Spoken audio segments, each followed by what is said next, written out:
The last video you saw, I gave the sort of broad general tour of the house, talking about what I've done and future plans and whatnot. And since that video, I put up the insulation, so I was going to show you what that looks like, what I did, and talk a little bit about what's next. So let's have a look. And I'm standing right inside of the living room, so we're going to start there.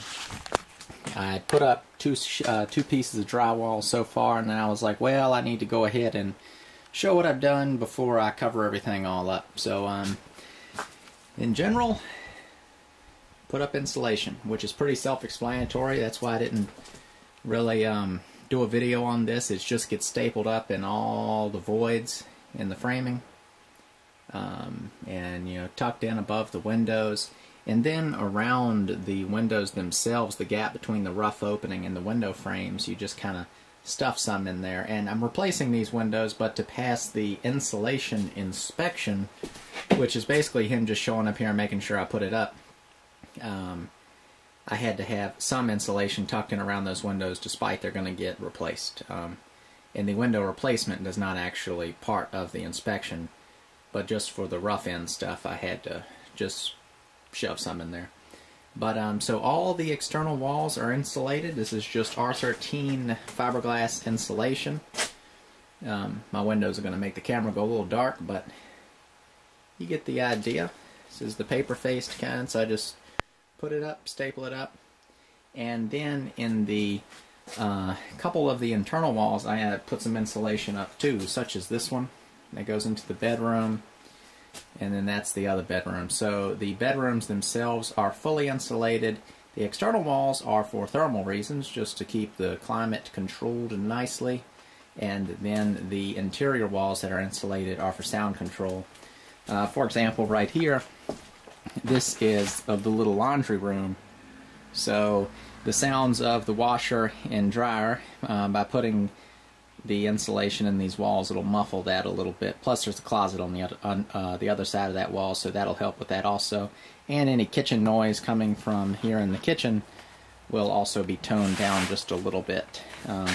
And I did the same for that front bedroom, and I think I've already mentioned it, but the front bedroom is going to be used as sort of an office of sorts, an activity room, or whatever you want to call it. I'm going to use it to edit my videos, do photography in here, like product type photography, different craft related type projects.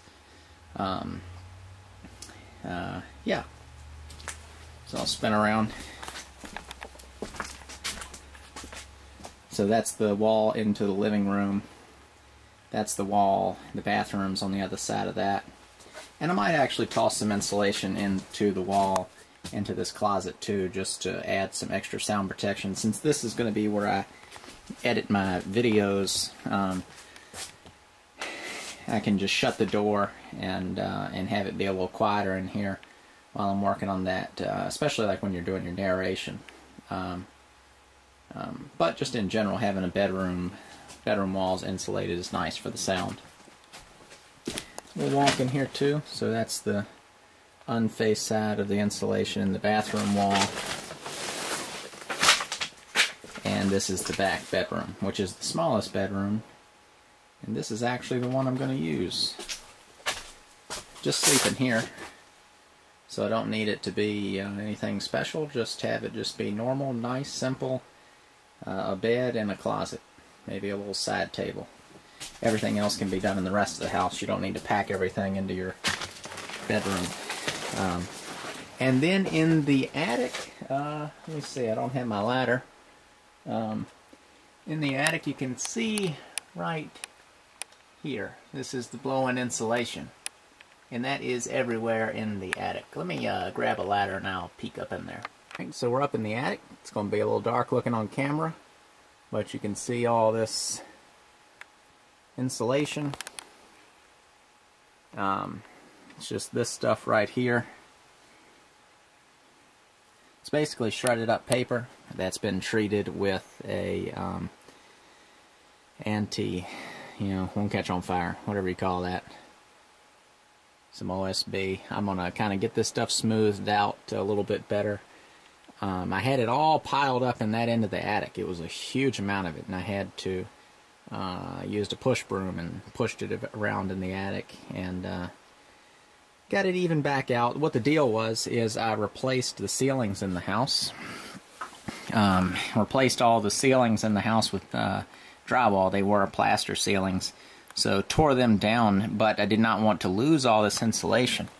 So what I did is got up here in the attic, and I did one room at a time. So what I would do, say the room that's under here, I would shoveled it all out and threw it onto a tarp and drug it to the far side of the attic. Basically, I tore the ceilings down in this side of the house with all of the insulation thrown to the other side, and then once the walls, the new ceilings were up, I took all the insulation and threw it back to the other side. And then once I needed to get the insulation looked at by the inspector, I just smoothed it all back out, and that kept me from having to remove it and then buy new stuff. So that's it for an update. Not so much a how-to video, just wanted to kind of show what the house looks like with the insulation up before I put the drywall in. I've got a couple people helping me this weekend, and I'm going to try to get all the insulation put in, all the drywall put in a day or two.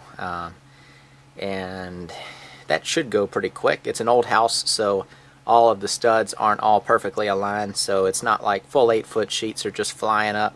Normally you do have to cut some off the end of each one, plus working inside of all the closets and everything. And hopefully maybe start the finishing work, getting the joints kind of filled in and the tape in. Go ahead and get that started. It is still a cool time of the year, and here in March, but we're in kind of a warm streak right now, so if I can go ahead and get some insulation, some joint compound put on those joints, be a good start to kind of going ahead and getting that done. So, hope you enjoyed this video, and I'll see you in the next one. Thanks for watching. If you'd like to see this project all the way through to the end, click on the red subscribe button on the screen now, and you'll get updates when I post future videos. Thanks for watching.